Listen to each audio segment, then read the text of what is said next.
இயேசு உங்களை நேசிக்கிறார். பிரியமானவர்களை, இந்த நாளில் ஆண்டவர் நம்மளோடு பேசும்படியாய் வேதத்திலிருந்து 2 வசனங்களை கூட வாசித்து ஆண்டவர் நமக்கு கற்றுக் கொடுக்கக்கூடிய கடைபிடிக்கக்கூடிய காரியங்களை பார்ப்போம். அது லூக்காவின் புஸ்தகம் 22வது அதிகாரம் 31, 32 வசனங்கள் இப்படியாக சொல்லுகிறது. பின்னும் கர்த்தர், சீமோனே சீமோனே, இதோ கோதுமையை சுலுகினால் புடைக்கிறது போல சாத்தான் உங்களை புடைக்கிறதற்கு உத்தரவு கேட்டுக்கொண்டான். நானோ உன் விசுவாசம் ஒளிந்து போகாதபடிக்கு உனக்காக வேண்டிக் கொண்டேன். நீ குணப்பட்ட பின்பு உன் சகோதரையும் ஸ்திரப்படுத்து என்றார். பிரியமானவர்களே, ஆண்டவர் அந்த சிலுவை பாடுகளுக்கு முன்பதாய் தன் சீசரோடு இருக்கும் பொழுது பேதுருவை ஒரு விசேஷமாய், ஏன்னா பேதுரு பாருங்க எப்பொழுதுமே ஒரு எமோஷனல் ஸ்பிரிட் உள்ளவர். எதையுமே டக்கு டக்குன்னு எடுத்ததும் டக்குன்னு அடிச்சுருப்பாரு. ஆண்டவரை உமக்கு ஒரு கூடாரம் போட்டுருவோம் அப்படின்னு சொல்லுவாரு, வரதை பார்த்துக்கலாம் அப்படின்ற மாதிரி. ஆனா ஆண்டவர் சொல்கிறார், அவரை பார்த்துதான் நல்ல ஆண்டவரோடு நல்ல நெருங்கி கடந்து சென்ற மனிதர்.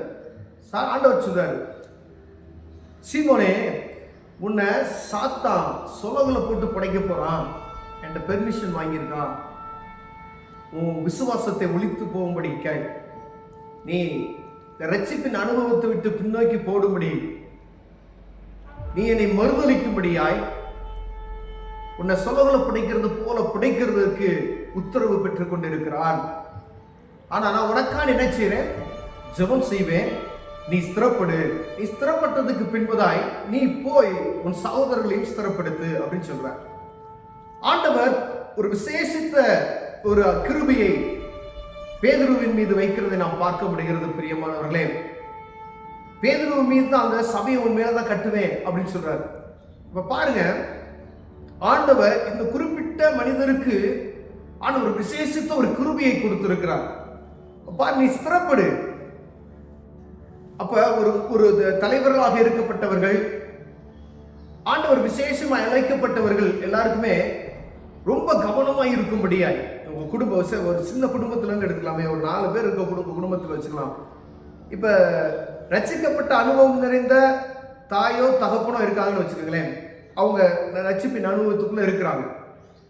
அப்ப அவர்களுக்கு வரக்கூடிய சோதனைகள், இப்ப நீங்க ஒருவேளை ஒரு வீட்டில் லேடிஸ் ரட்சிக்கப்பட்டிருப்பாங்க முன்னாடியே, இல்லைன்னா ஜென்ஸ் ரசிக்கப்பட்டிருப்பாங்க, மற்றவங்க 3 பேர் ரசிக்கப்பட்டிருக்க மாட்டாங்க. அவர்களுக்கு தான் என்ன வருமா? சோதனை பயங்கரமா வரும். அவங்களை தாங்கிக்க முடியாதவங்களுக்கு ஏதாவது டார்ச்சர் பண்ணுவாங்க. ஆனா அங்குதான் என்ன செய்யணுமா? தேவனுடைய பலத்தை நான் பெற்றுக்கொண்டு, ஆண்டவர் சொல்லியிருக்காரு பேதுருக்கு, நான் உனக்காண்டு நான் ஜெபிக்கிறேன், நான் உனக்காண்டு நான் ஹெல்ப் பண்றேன், நீ என்ன செய்ய? ஸ்திரப்படுற, பயப்படாத. ஆனா நீ குணப்பட்ட பின்பு, நீ சீரானதுக்கு பின்பு, அந்த இதெல்லாம் நீ தாங்கினதுக்கு பின்பு மற்றவர்களை என்ன செய்ய? ஸ்திரப்படும். சகோதரர்களை ஸ்திரப்படுத்து. மற்றவர்களை சகோதர சிநேகம் உள்ள அனைத்து வரையும் நீ ஆண்டவருக்குள்ளாய் நீ வழி நடத்தணும், அவர்களை நீ பலப்படுத்து அப்படின்னு சொல்லி வார்த்தைகளினால் ஆண்டவர் தேற்றுகிறது நான் பார்க்க முடிகிறது. பிரியமானவர்களே, ஒவ்வொரு குடும்பத்துக்குள்ளேயும் இப்படிப்பட்டதான சூழ்நிலைகள் நேராய் ரட்சிக்கப்பட்ட பிள்ளைகளுக்கு விரோதமாய் காணப்படுகிற காரியங்கள். உங்களுக்கு தான் பிரச்சனை வரும், கோபப்படுத்துவாங்க, சமாதானத்துக்கு விரோதமாய் போராடுவாங்க, இடத்துக்கு விரோதமாய் போராடுங்க, பணத்துக்கு விரோதமாய் போராடுவாங்க. எங்கு பார்த்தாலும் கோபங்களை மூட்டக்கூடிய காரியங்கள் வரும். உங்க பரிசுத்தத்துக்கு விரோதமாய் நீங்க ஜெபிக்க விடாதபடிக்கு உங்களை செய்யறதுக்கு உங்க கணவன் நிமித்தமாய், மனைவி நிமித்தமாய், பிள்ளைகள் நிமித்தமாய், உற்றார் உறவினர்கள் நிமித்தமாய், வேலை செய்கிற இடத்துல, வெளியில பைக்ல போயிட்டு இருப்பீங்க, அங்கதான் உங்களுக்கு டென்ஷன் உண்டாகுவான். கர்த்தருடைய பிள்ளைகள் மிகவும் ஞானமாய் நடந்து கொள்ளும்படி அழைக்கப்படுகிறோம். பிரியமானவர்களே, ஒரு உதாரணத்துக்கு உங்களுக்கு ஒரு காரியத்தை சொல்கிறேன் பாருங்க.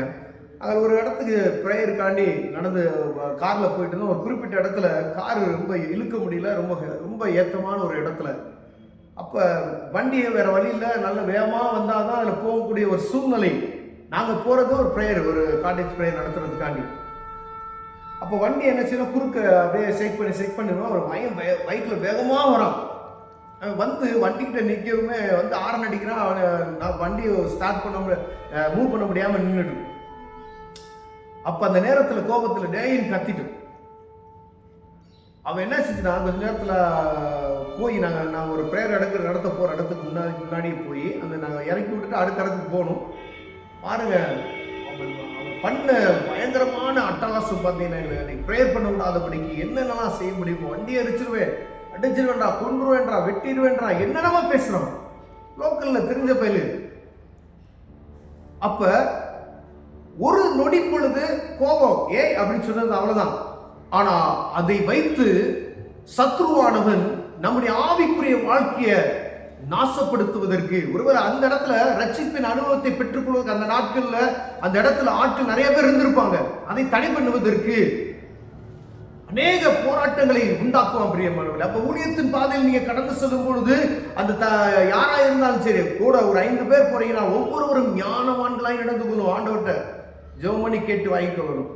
நீங்க குடும்ப தலைவராக இருக்கிறீங்க அப்படின்னா நீங்க தேவ சமூகத்துல விசேஷமா ஜெபம் பண்ணி பரிசுத்த ஆவியின் அபிஷேகத்தை நீங்கள் பெற்றுக்கொண்டு நடைபெறணும். லேடிஸ் நீங்க ரசிக்கப்பட்டீங்கன்னா உங்க வீட்டுல உங்களை டார்ச்சர் பண்றாங்க, உங்க வீட்டுல உங்களுக்கு பிரச்சனை பண்றாங்க, நீங்க பொறுமையை கற்றுக்கொள்ள வேண்டும். ஆண்டவர் சமூகத்துல அதை தான் நீங்க வாங்கிக்கணும். ஆண்டவர் எனக்கு கிருபை பாராட்டுங்கப்பா அப்படின்னு சொல்லுங்க. ஏன்னா பேதுரை சொல்ற, ஆண்டவர் உனக்காக நான் என்ன செய்யறேன், ஜெபிக்கிறேன். நீ ஸ்திரப்பட்டுருவார். நீ ஸ்திரப்பட்டதுக்கு பின்பா நீ என்ன செய்யணும், மற்றவங்களே ஸ்திரப்படுத்து அப்படின்னு சொல்லுவார். அப்ப நம்ம ஸ்திரப்படுவதற்கு ரெடியா இருக்கோமா? இதுல குறைச்சலா இருக்கிறோமா? நம்ம இந்த மாதிரி சூழ்நிலை எப்படி நம்ம நடந்துக்கிறோம்? அடுத்தவங்க மனசு நோகும்படி நாம் பேசி விடுகிறோமா? அடுத்தவர்களை கோபப்படுத்துகிறோமா? கை நீட்டி விடுகிறோமா? அடுத்தவர்களை நம்ம வாய் தவறி வார்த்தைகளை விட்டு விடுகிறோமா? எல்லாவற்றையும் ஆராய்ந்து பார்க்கும்படி ஆண்டவர் உங்களோடு என்னோடு பேசுகிறார் பிரியமான. எல்லா மனிதனுக்கும் வரக்கூடிய கோபங்கள் எல்லாம் மனுஷன்தான். ஒரு சில நேரத்துல வேலை ஸ்தலங்கள்லயே கோபப்பட்டுருவாங்க. இப்ப தேவ சமூகத்துல போன ஆண்டவருடைய பிரசன்னத்தை உணர முடியாது. ஏன்னா ஒரு சின்ன தப்பு பண்ணிட்டோம். பாருங்க, எங்கேயோ ஒரு சின்ன காரியத்துக்கு போ அப்படின்னு போயிட்டோம்னா ஆண்டவர் சமூகத்துல இன்பமாய் அமர்ந்து ஜெபிக்கலாம் பிரியமானவர்களே. அதற்கு தேவ பலன் தான் முக்கியமானது. கர்த்தருடைய பிள்ளைகள் ரட்சிப்பின் அனுபவத்தை பெற்றுக்கொள்ள பிள்ளைகளுக்கு தேவ பலன். அப்பதான் நீங்க மற்றவங்களை என்ன செய்ய முடியும், குணப்படுத்த முடியும் சொல்றாங்க. ஒருவேளை நீங்க அதுல சரிவர இல்லை அப்படின்னு சொன்னா மற்றவங்களை எப்படி நீங்க சீர்படுத்துவீங்க, மற்றவங்களுக்கு எப்படி நீங்க போதிப்பீங்க, மற்றவங்களுக்கு எப்படி அறிவுரை சொல்லுவீங்க, மற்றவங்களை எப்படி ஆண்டவருக்குள்ள நடத்துவீங்க, மற்றவங்களை எப்படி நீங்க பரிசுத்த வாழ்க்கைக்குள்ள வழிநடத்துவீங்க என்று சொல்லி ஆண்டவர் உங்களோடு என்னோட பேசிக் கொண்டிருக்கிறார் பிரியமான. ஒருவேளை இப்படிப்பட்டதான காரியத்துல குறைச்சல் உள்ளவர்களாய் காணப்பட்டோமேனால் ஆண்டவர் பேதுருவோடு பேசின தேவன் இன்று உங்களோடு என்னோடு பேசிக் கொண்டிருக்கிறார். கோபப்படாதபடிக்கு ஆண்டவருடைய வார்த்தைக்கு செவி கொடுத்து நடக்க ஆண்டவர் பிரியப்படுகிறார் பிரியமானவர்களே. உலகம் நம்மளை எப்படியெல்லாம் சோதிக்கணுமோ அப்படிலாம் எங்கெல்லாம் எப்படிலாம் உங்களை பலவீனப்படுத்தவும் நினைக்குமோ அப்படிலாம் பலவீனப்படுத்தும். இதற்கு ஆண்டவர் உங்களுக்கு உதவி செய்வார். ஆனா நீங்க உங்க தனிப்பட்ட ஜெபத்துல பலனோடு இருக்கும்படி ஆண்டவர் விரும்புகிறார் பிரியமானவர்களே. ஒரு நாள் ஜெபத்தை விட்டுவிடாதீர்கள். அந்த காரியத்தை நீங்க நினைத்து தேவ சமூகத்துல நான் நடந்து கொள்வதற்கான ஞானத்தை எனக்கு தாங்க. அடிக்கடி சொல்வது உண்டு. எனக்கு வழி நடத்தி ஆவிக்குரிய தகப்பன்மார் கென்னடி அவங்க என்ன சொல்லுவாங்க அப்படின்னா, மனைவி அடிச்சா கூட அடிய வைக்கியா அப்படின்னு சொல்லுவாங்க. அப்ப பொறுமை பாருங்க. அது எதுக்கு சொல்றாருன்னா, அவ்வளவு பொறுமையா இருக்கணும். ஒரு ரட்சிப்பின் அனுபவத்தை இல்லாத ஒரு மனைவி கிட்ட ஒரு கணவன் எப்படி இருக்கணும் அப்படிதான் இருக்கணும். கணவன் அடிக்கதான் வருவாரு, ஆண்டவர் இடத்துல பலப்படுத்துவார். அந்த அளவுக்கு பொறுமையை ஒரு ஆணுக்குள்ள இருக்கணும். அப்ப பெண்களுக்கு எப்படி இருக்கணும் நம்ம பார்த்துக்கணும். ஒரு ஆணுக்கு ஆண்டவர் சொல்ற ஒரு ஆவிக்குரிய தகப்பன் கற்றுக் கொடுக்கிற ஒரு தாழ்மை,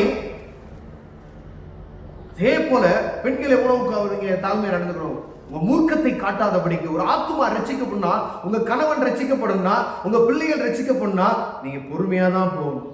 உங்களை டென்ஷன் பண்ணதான் செய்வாங்க, உங்களுக்கு பயங்கர பிரஷரை உண்டாக்குவாங்க. ஸ்தோத்திரம் பண்ணிக்கிட்டே இருங்க, ஆண்டவர் அற்புதம் செய்வார். கண்களை மூலம் ஜெபம் செய்வோம். அன்பின் தகப்பனே, ஆண்டவரை பேதுருவை தேற்றி ஜெபித்து அவருக்காய் ஜெபித்து ஆண்டவரை குணப்பட செய்தீர். அதே போல எங்க ஆவிக்குரிய வாழ்க்கையில சத்துரு கொண்டு வருகிற எல்லா நாசமோசத்திலும் விலக்கி எதிர்த்து ஜெயித்து மேற்கொள்வதற்கு கிருபை பாராட்டுங்க. இயேசுவின் நாமத்தில் பிதாவே, ஆமென்.